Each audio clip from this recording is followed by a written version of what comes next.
Hello and welcome to the Stress Mastery Podcast. I am your host, Peggy Romero. I hope you're doing fantastic today. I thank you for joining me for the Saturday podcast. We are closing out the week where we've been discussing reality. So what is reality? What does it really mean? So I looked it up. The world or the state of things as they actually exist, as opposed to an idealistic or notional idea of them. Similar, the real world, real life, actuality, truth, physical existence. Reality is the opposite of fantasy. So in Stress Mastery, we talk about reality being either objective, which is truth, what's true for one is true for all, or subjective, which is how we see things through the lens of our own experience. So you may believe that they're true, and it may even be true for you, but it's certainly not true for everyone, so it's actually not true. That's fantasy as opposed to reality. And herein lies the problem. We live our lives in subjective reality, and we believe that what we think is real actually is real. We have so much importance on subjective reality that it's our life, and we can't see past it. It keeps us stuck. Immovable, unwilling. We're stuck in the past, stuck in our ego, stuck in our life, stuck in our reality, stuck in our identity. But we can create a new reality for ourselves by being flexible, by being open, by being willing to change, willing to see things differently, willing to do the work that it takes. There's an old saying that flexible people are preserved unbroken. I think that's really true. Imagine yourself flexible. Have you ever thought about like the palm trees in Florida, how they talk about those trees being so flexible that when those gale winds come, those strong winds, they just bend, but they don't break. So if we can become more like a palm tree, when those destructive energies, when those circumstances in life come at us, we can allow them to flow past us or through us instead of firming up and taking our stance. Just let it go by. Many of us let our egos take over and take center stage.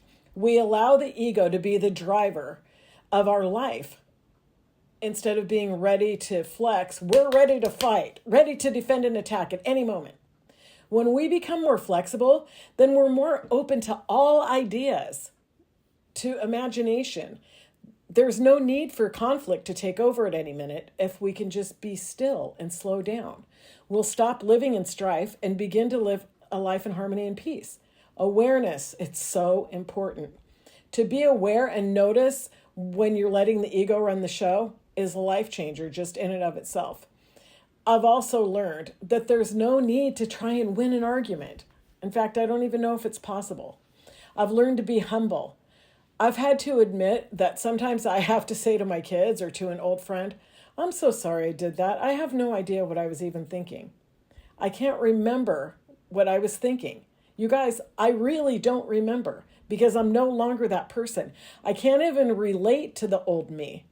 I don't even know what I thought. Really, I can't even imagine because now I choose to live in peace and I don't have to be right anymore. So my daughter she's really a passionate person and she gets caught up in human rights and when Black Lives Matter and all that kind of stuff. So these, issues that come up, I used to want to talk to her about it. I had a need to voice my opinion, but I don't anymore because I know it's going to activate her. And it does me very well to just listen to her and then say, oh, thank you for that, perspective. I hadn't really thought of that before. I intend to live my life in peace. I don't need to say my 2 cents. I'm tired of strife and fight and force. I'm so sick of it. You have no idea. So I really do mean thank you for that new perspective because it actually gives me peace. So I'm now as peaceful as I can be at this time, but I'm working on even getting better because being a peaceful person, it's me. And you really can't fail at being yourself if it really is truly you. And remember, you're not your ego. So it's important to live in the moment and just allow what comes next. That's being flexible. So I have plans all the time. I set my day, I set my week, you guys know. But I used to live so strictly in it that I couldn't just change things without being upset. And so I lived mostly in the red zone. And so sometimes if something got in my way, I would immediately swing down, usually maybe 150 anger or 125 desire. I would pull myself back up, but I needed things to be my way. They had to be my way, the way I thought it should be. And I wasn't going to let anyone or anything stop me. I acted as if having my way was the end of the world. So this conflict will end up in a resolution the way I think it should be resolved. I would force it, I would drive it, I would push, I would yell, whatever it took. That was my conflict resolution strategy. Please don't try it because it really doesn't work. You might get your way that day, but your life is not the way you want it to be. Because what I didn't realize back then is that I could have come to a peaceful resolution, and it might even been the same exact resolution. I could have probably even had a better outcome, if not the same in most circumstances, but not because I forced it. I could have got to it so much more calmly and peaceful and respectful to the other people that I was with. If only I would have slowed down enough to think it through. I could have gotten, that same moment and just been still and figured it out and kept my mouth shut for a stinking minute. The plan would have probably even turned out better because obviously we make better decisions when we're coming from the green zone, right? So we can make better decisions from courage when we're alert and focused and flexible and willing than when we're stuck in the red zone being demanding, selfish, impatient, righteous, whatever, when you think that you're never wrong. I mean, yuck. So thank heavens I've learned to be flexible. And boy, it's not always easy because I tend to want to control everything still. And I mean everything. But I have great intentions. It's for your own good. Here's a great example. This just happened a couple days ago. Cracks me up when I see it. This is me in my regular life. This is me and what I have to work through constantly. And it used to be a lot worse, so I'm happy about it. So we have our coaches meeting on Thursday, not the one that we have with Bill and David. This is one that we do on the side. We just have an extra meeting with just the coaches only so we can go over everything and make sure that we all understood what they were teaching us and, work on our own stuff. So Felix tells us at the beginning of the meeting, hey, I just got back from the airport dropping my daughter off. She's going to South Carolina to spend the weekend with friends for a birthday party. And then he tells us, I'm going to have to hop off this meeting about 5 or 10 minutes early because my son needs to go to his guitar practice. So I got to get him there on time. So then a little bit later, maybe in the middle of the meeting, he says, oh, shoot, guys. Gabby's calling me. Her flight's been canceled from the airport. I got to figure this out. I'm probably going to have to leave to go pick her up or something. So he excuses himself for a few minutes. So, okay, obviously none of my business, right? Felix, as a matter of fact, could probably win a Father of the Year award. I'm quite certain that the man is well able to figure out his own stuff. But here's Lucy. Oh, he needs to do this. He's trying to do that, blah, blah, blah, blah. So she's hopping in immediately trying to solve the whole problem for him. Okay, now, I almost started giving him my advice when he got back on of what I thought he should do. So meanwhile, he's in Florida and I'm in Iowa, so there's no way I can help him with this problem. And somehow I think I'm going to solve his problem the way I think it should be solved. So I laughed and I let them know that I could barely stop myself from throwing in my 2 cents. So Felix laughs, but Sandra is so sweet. So instead of laughing, she says, Peggy, that's great awareness. Well, thank you, Sandra, for noticing my awareness. And thank you, me, for being aware, because that's not how I used to be. But this is how I am. I just jump in and I go straight to control. So it's just funny. I naturally want to solve problems. And so I'm a good problem solver, but I don't know where it started because I've been doing it for so long. For years, though, I was constantly trying to prove myself worthy to others, worthy to anyone. I don't care who you are. You could have been the next door neighbor or the person at the grocery store. So I'm sure that this is, the want of approval and the want to belong. And I probably, comes from my oppressive childhood. But guys, I'm 61, so you can't use that for excuse anymore. It doesn't matter what happened to me 60 years ago, right? I can change my reality. I could change my identity anytime, but I had to decide to make it a priority. I had to really honestly and truly decide that I wanted to change. But I didn't know that I actually could change. And I've always lived with this constant fear of failure, afraid of what other people would think about me. So I never wanted to tell people what I was going to do. Like, I fully wouldn't put my plan out there, because if I failed, they wouldn't know it. And then I wouldn't have to admit that I failed and let them think bad about me or whatever it was that I thought that they were going to think or say or do. But that also means that you're really not all in sometimes. At least in my life, that's what it meant many of the times. And I never wanted anyone to know that I had such a big idea. I mean, who was I to change? Who was I to think all that for myself? Why couldn't I just be happy being myself? Let's face it, we all know it's hard to change. And it's easy to stay the same. I mean, we know that, right? And of course, we've all been programmed to live in the comfort zone. This programming is what keeps us stuck. This program sets our ego, our identity, our self-image, self-esteem, and self-worth. It's who we are. It's like our reality of who they decided that we are. So this is the programming held in mind. And remember, 95% of our behavior is dictated by what we hold in mind. So of course it's not easy to change. We're on autopilot all day long unless you decide to change. And knowing that it's not going to be easy takes a lot of courage to make that decision. For me, I was tired of being such a, badass, such a tough woman. I think it's because it didn't really match my heart. It didn't jive with my true self. It's actually so far from who I truly am on the inside. And that's probably why I talk about connecting with your true self so often, because I was so far away from it. I had a million masks. I wore these masks, a different one, all the time to stop myself from getting hurt. Because me, the real me, gets hurt easily. If I take off the mask, then I expose myself to hurt and pain, because underneath the mask is softness and gentleness. And I was afraid that vulnerability behind the mask would come pouring out. It was so tender and so easily wounded that I didn't want to take the risk. And that's a lousy way to live life. I mean, it's just what I've always done. And because I feel too much. I cry really easily, and I was afraid to show, how vulnerable I really was. I guess that persona that, I wouldn't say I was a mean girl, because that means that you're mean to other people. I was never like that. But that tough girl, that one that's not afraid of anything, she helped me get through life. But I didn't get through life happily because I wasn't living as myself. I mean, she's not me. And she's nothing like the person that I truly want to be. She's not who I really am on the inside. So I was living in fear and not in love, not in peace. But thankfully, I always had high hopes for myself, and I wanted to have a better life for my kids. So I'd pull myself up into courage out of the red zone long enough to get done what I needed to do. And then I'd go back into the cage where nobody could hurt me, put my mask back on.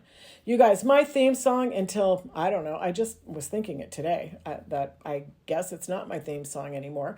But Jody Messina, I always wanted this to be played at my funeral, and I would just play it to give me courage and strength. She has a song called Bring on the Rain. I don't know if you guys know this song, but I loved it because I could relate to it so well. It says, tomorrow's another day, and I am not afraid, so bring on the rain. You guys, if you know those lyrics, if you know those words, they're not the words of a happy, content, and peaceful woman. Can you imagine how scared I really was that was my theme song? I was living life as if life was my enemy. Living like the cowardly lion, like, come on, put him up. Put him up, I'll fight you with one hand behind my back. Bring it on, man, I'll kick your ass too. I love that song, guys, because it gave me so much strength. And it seems so sad to me now. I'm going to listen to it when I'm done recording this. I honestly cannot even relate to it anymore. I cannot recall what I was really thinking and feeling for all those years when I decided that my life theme song was that one. Because I don't see it anymore, because that person that decided that, is not me anymore. I'm so happy. So I encourage you to be flexible. You don't have to stay the same. Be flexible. Be like the palm trees. Palm trees can withstand storms. Rigid, bulky trees, those big, strong, heavy ones, the way that I was trying to be, they can't bend. They'll break. They'll get ripped out by their roots and hurt, damaged, killed. I think I was about to break when I finally reached out to Bill for help. I really do. I had gone to counseling at least a half a dozen times over the years. I'm not kidding you. I knew I needed help, but then I'd go to counseling and then Lucy, my ego, would take over. So pride would kick in and I would go there and I would convince the therapist that I was perfectly fine and that everyone around me, everyone in my life, and all of the circumstances needed help. They were all the problem. It wasn't actually me. I have no idea why they believed me because I actually was the one that called to make the appointment. But every time after 2 or 3 visits, I was released, let go, back out to live life exactly the same way as I was when I got there. Unhappy, stressed out, and scared. Crazy, isn't it? That was my reality.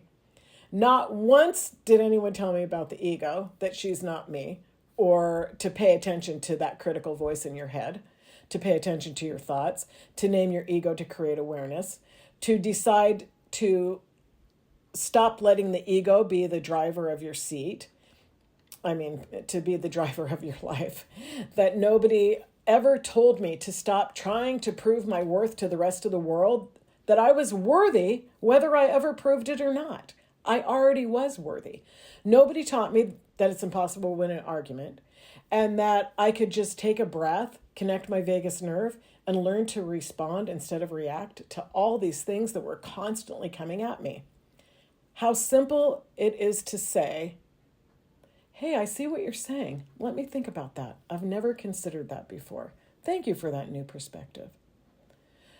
Now, this tyrant Lucy was not in control of every part of my life. So I actually probably looked okay from the outside to a lot of people, not to the ones that were closest to me, though. I did have a terrible time behaving at my office a lot of the time if things weren't going right, because I was always in force. But then I'd have a staff meeting and I'd encourage them to bring their ideas. I praise them for all the good stuff they did. And I love to use their ideas because it gave them buy-in and they really enjoyed, doing the work. I loved it when we would all put our heads together or when they would put their heads together and figure out how to tackle a project. That reminds me. I think it's funny that I use the word tackle, but that just was me, life and force. I was successful in many ways, but I wasn't living a life of fulfillment, and I certainly didn't have any peace, and I wasn't flexible. Lucy still jumps in constantly because she's not flexible, but I see her now. The reality is we cannot manage stress. We cannot keep it away. It's impossible. We're always going to have stress. So we need to learn to master it. We can see it and decide what to do if we're aware and we're living our life in the moment. If we can stay open and flexible, then stress will come and we can still be aware. And I don't know who made up this saying originally, but I hear Wayne Dyer say it a lot. If we can change the way we think, then the life we live will change. We can create a new identity for ourselves, you guys, a new reality. We can choose to stay in stage 3 socialized mind for the rest of our life. We were designed that way. Or we can decide to self-author our life. I highly suggest self-authoring because this is you. Be authentic. Be true to yourself. Allow yourself to say, hey, I'm sorry. I don't know why I said that. Allow yourself to be vulnerable and put your guard down for a minute. Stop defending yourself by attacking everyone around you. Your life will change just like that. Imagine yourself as a palm tree, being able to adjust in the wind to any conflict, any situation, any storm that comes. Bend and be flexible. Instead of fighting, allow yourself flexibility. Don't just hear them. Listen to them. Accept the criticism. Don't stand on that rigid programming of you should or you shouldn't. It doesn't matter why. Practice letting go, allowing your energy to rise up to courage and flexibility. Guys, this alone will change your life. With practice, the wind, those storms, those conflicts will make you stronger and stronger on the inside. while you remain unbroken by being flexible. Being understanding and agreeable does not make you weak. Flexibility actually makes your true self, your identity, your reality, stronger. You're no longer slamming yourself down into the red zone all day long when a conflict arises. You learn to bend. So when you find your roots, I guess, since I'm talking about palm trees, that stiffness, that rigidity, figure out what's with that program? Why are you still fighting the world on this issue? I mean, what's with the attitude? What does it really matter? Why does it still hurt me? Dig down to the roots, guys, and let it go. I know sometimes Bill wants to kill me because I don't always do what I'm supposed to do. And it's been quite a journey for me because Lucy is so freaking strong. She doesn't like to give up easily. She was so necessary to get me from where I was when I began life, like from the life I once lived to where I am now. I really did need her because I would have buckled under the pressure. But once I started being the real Peggy, she's been fighting me tooth and nail ever since. And she still does fight me. But Peggy has never been as forceful, a power as she is. So that's why I'm constantly having to be aware, because she still wants to run my life. So I always have to be aware. I can't put my guard down against her for a minute because she'll hop right back into the driver's seat. I have to watch my thoughts. I have to watch my motives, my ideas, my words. Is this me or is this my ego? Because she is tricky.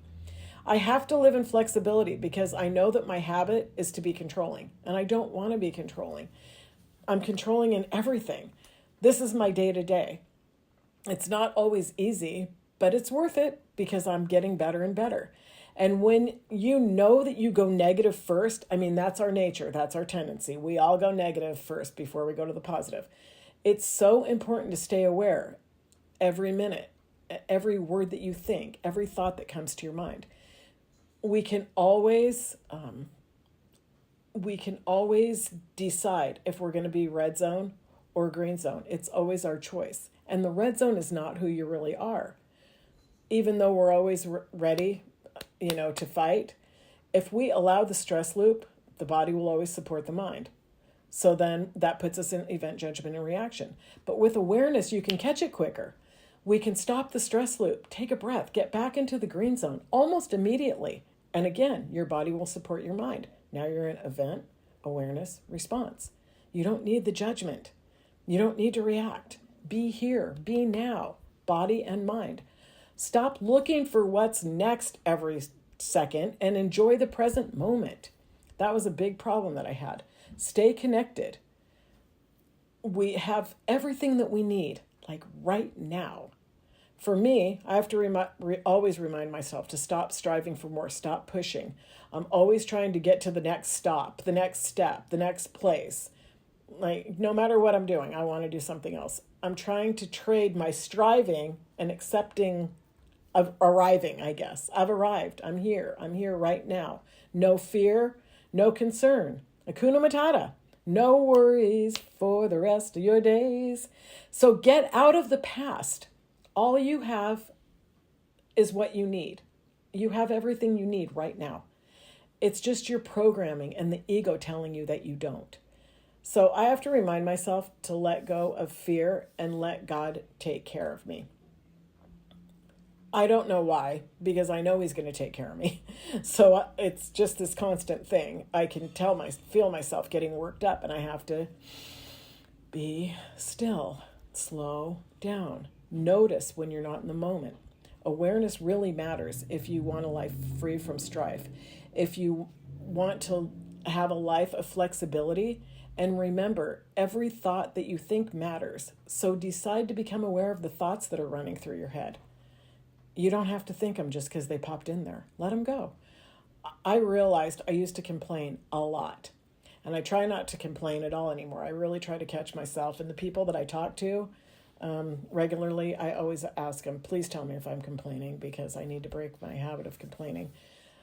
I used to waste so much time being upset and looking for something more. Finding the now has been so very important to me. creating a state of harmony where the objective and subjective realities can match, where the pendulum finally stops swinging, where I can just let things be as they are. And you guys, you cannot do this from the red zone. It takes a lot of flexibility because life is not going to go the way you want it to. So flexibility, so remember, you go into the green zone at 200 courage. Flexibility is that 250 neutrality energy. And if you can hold that, you'll come up to the mid-green zone, 310 willingness. And then as if that doesn't feel fantastic enough, if you hold that, you'll come into the high red zone or high green zone, where you'll hit 350, which is acceptance, where you find surrender, well-being, harmony, and understanding. After that comes 400, reason, where you embrace wonder, security, loving, and more.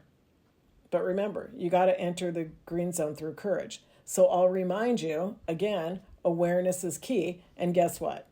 Awareness lies at 200, at the 200 courage energy. So when you get there, you're just one step away from the neutrality where flexibility lies.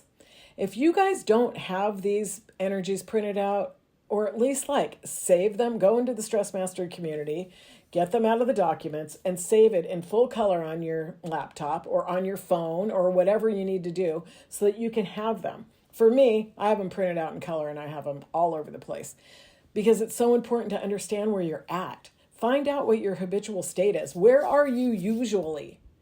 And then remember, you got to name your ego because that creates awareness. That will help you notice where you live habitually. And then decide for yourself that you're going to pull yourself up out of the red zone into courage all day long.